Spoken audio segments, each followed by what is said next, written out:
Imagine a concrete wall standing up to 16 stories tall, the slope reaching almost an angle of 75 degrees. No wide steps, no railings, no ropes, and in the middle of the day, a goat leisurely walks along the surface. It doesn't fall, it doesn't slip, it's not worried about it. It stops on a little ledge, moves sideways, and calmly starts licking the rock. And then, a second later, another goat joins it. Then a third one. After 10 minutes, the whole herd hangs on the bare walls of the dam like they have been glued there just for taking pictures. But it's not a trick. Footage from Cingino Dam in Italy was all over the internet, and in each thread people reply in comments the same thing. It's photoshopped. That's impossible. Well, it is possible. But even more amazing than that, they found a way to get to such places. The strange thing is that nobody leads them. They come here alone, but only because of one reason. Over and over again, they go to a place where one wrong move can take them down hundreds of feet away. And there are a lot of such places all over the world. Cliffs, ledges, dams, stone walls, with no food, water, or any clear reason for risking your life there. But it's just a routine for those goats. So what do they need up there, where no other creature goes by choice? In simple words, mountain goats and their relatives find their habitat in places where other species simply would not last a week. It means extremely steep cliffs, broken stones, sharp edges of the rocks where the harsh winter wind will freeze your bones, and the burning hot sun in the summer season turns all stones into glowing rocks. To them, those places are home and shelter. However, mountain goats can be found far beyond Alps. For example, such animals can be observed in Himalayas, Caucasus, in Rocky Mountains, in the USA, and even in Ethiopia. There are some variations between species, but they share similar habits and attraction to heights. From the human perspective, it seems that they live in the most inconvenient places in the world. Nobody can understand what is the reason to choose such places as one's homeland, but animals have different standards and criteria in order to define comfortable living conditions. When looking at a mountainside from the bottom side, people see only rocks, some grass, and very steep cliffs. Nevertheless, this place becomes a huge kingdom for goats. They memorize all cracks, every ledge and flat places, where it is possible to sleep and rest at nighttime. There are situations when a herd of goats climbs on such heights where clouds are placed under their feet. Wind is howling on the rocks, and only noise which can be heard is a clicking of goats' hooves. Babies run around ledges like they walk on a flat land. Watching them, people feel like they are watching something really spooky and scary. There were some times when we were thinking about providing these animals with safety ropes.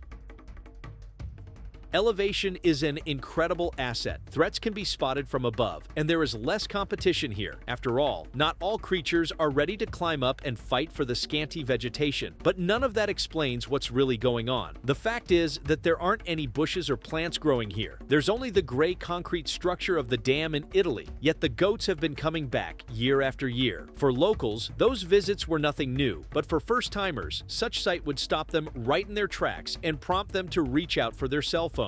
That spectacle is just too absurd, and it looks like gravity itself decided to have a holiday today. But none of that has anything to do with bravery or insanity. The reason was actually simple. The goats didn't climb the dam to find grass. They climbed the dam because of what was on the rock itself. To put it simply, the goats climbed the dam to get salt and minerals. People saw that the goats weren't running or jumping around. Instead, they moved slowly and licked the rocks, as if there was something delicious on the dam. Goats don't just eat salt once in a while, they need it to stay healthy. Salt and minerals help them keep the right balance in their bodies, especially because they lose these minerals all the time. In the summer, when goats eat a lot of fresh plants, they lose these minerals even faster. But up in the mountains, it's hard for goats to find salt. It's not just goats in Italy that do this. In Canada, for example, goats will spend hours licking natural salt springs, sometimes until the rocks shine. Goats have been looking for salt long before people built dams. Old hunting diaries show that there are beaten paths leading straight to natural salt deposits. These paths are used for many years. Young goats simply follow their mothers, and when they grow up, they teach their own kids to use the same paths.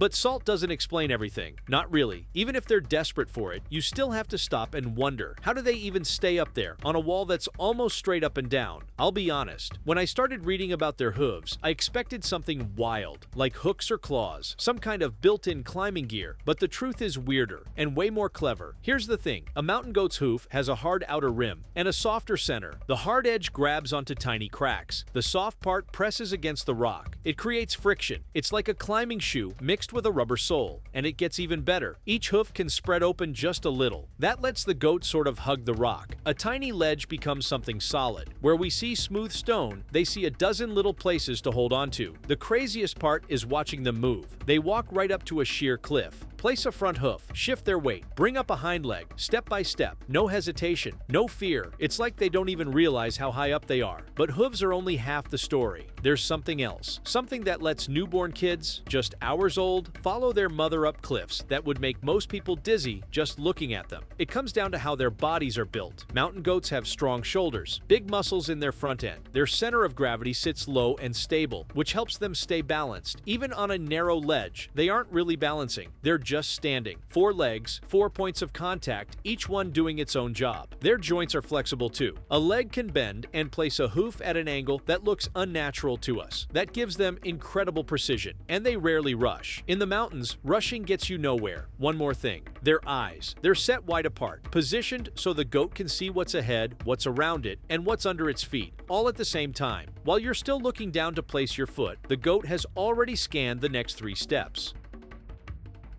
It's especially fun to watch the baby goats. Just a few hours after they're born, they're already trying to keep up with their mother. At first, they move awkwardly, but soon these little balls of fur are confidently jumping on rocks where most adults wouldn't dare to stand. Picture an early morning in the mountains. The rocks are still cold from the night. A stream rushes somewhere below, and on a ledge narrower than your shoe, a mother goat is lying there, calm, relaxed. Her kid fidgets beside her, nudging her side every now and then. For them, this is just a normal morning. When you watch scenes like this, it seems like goats have no fear, but that's not true. They're just afraid of different things, not heights. Mountain goats face most of their danger from predators that are fast and strong on flat land, like wolves, bears, and snow leopards. However, once the ground turns steep and rocky, the goats have a big advantage. As predators slow down and become more cautious on cliffs, goats move with confidence and skill. When threatened, a goat might squeeze up against the rock and remain completely still on a tiny ledge. The animal chasing them can see the goat but often won't dare to follow.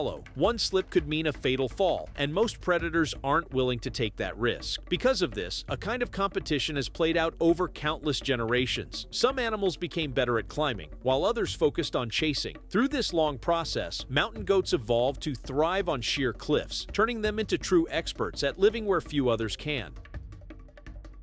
Alpine goats aren't the only animals skilled at climbing. In Ethiopia, the rare Walia ibex lives on cliffs so steep, from below it looks like they're stuck to the wall. In the Himalayas, their relatives roam even higher ground. These mountain goats aren't alone. Chamois and ibex often travel the same rugged trails. Each group knows which paths are safe. Over many years, these trails have worn into the rocks and become easy to spot. They twist and turn like rough staircases up the mountain. Sometimes I wonder about ladders. We think of them as something people invented, but watching these animals, it feels like these natural routes have been around much longer than us. Maybe humans copied their ideas from the mountain herds. The animals have been mastering these heights for generations, finding paths where others see only bare rock. In many ways, their trails are the original ladders of the mountains, shaped by time and the steady steps of sure-footed climbers. Even among expert climbers, there's one animal that takes things to another level. Snow sheep, along with their relatives, the barrels, make mountain goats seem careful by comparison.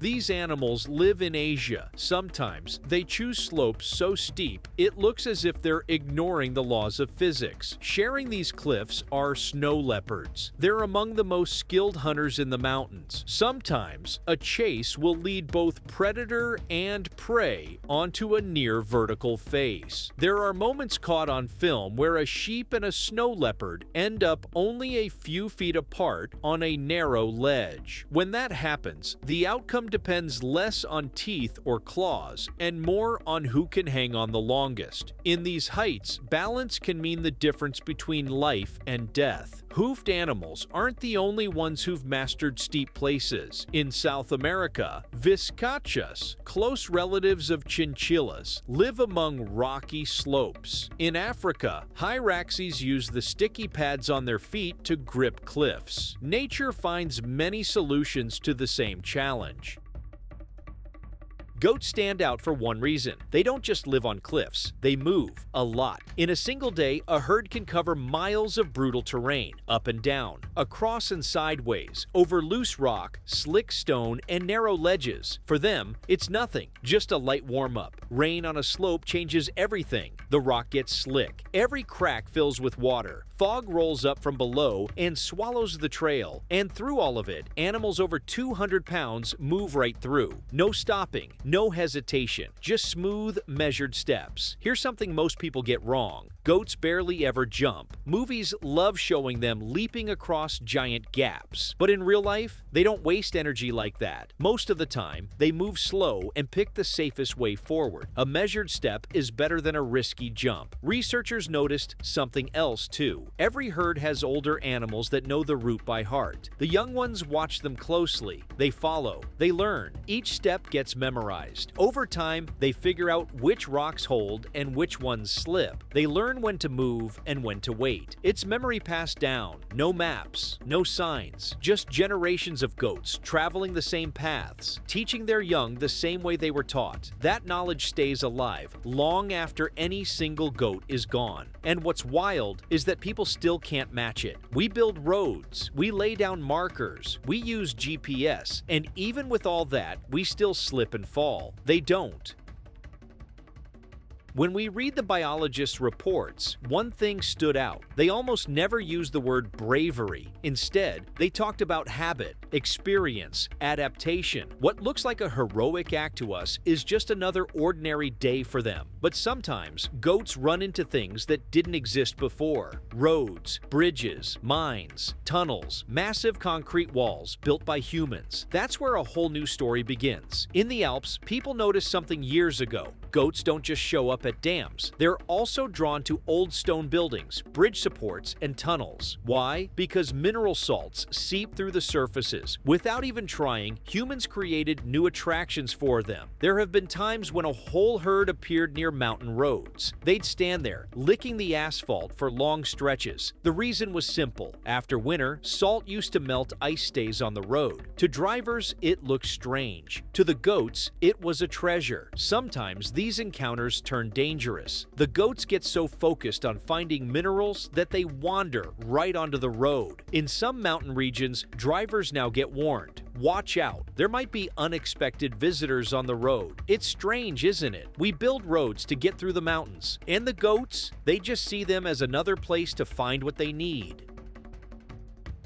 But here's the thing. While we were putting this together, we couldn't shake this feeling. We're looking at this whole story backwards. From the outside, goats look like daredevils. But maybe it's not about salt or good balance. Maybe it's something else entirely. We see cliffs as dangerous. That's because we're human. We filter everything through human experience. But for a goat, danger looks completely different. The scary part isn't up high. The scary part is down there, out in the open, where they can get surrounded, where they can get chased down. Strange paradox, isn't it? What looks like suicide to us is actually the safest option for them. Think about it. Over millions of years, natural selection did its job. It slowly removed the ones that didn't feel the rock well enough, the ones that misjudged distances, the ones that made too many mistakes. What survived? Only the animals that moved through this world without hesitation.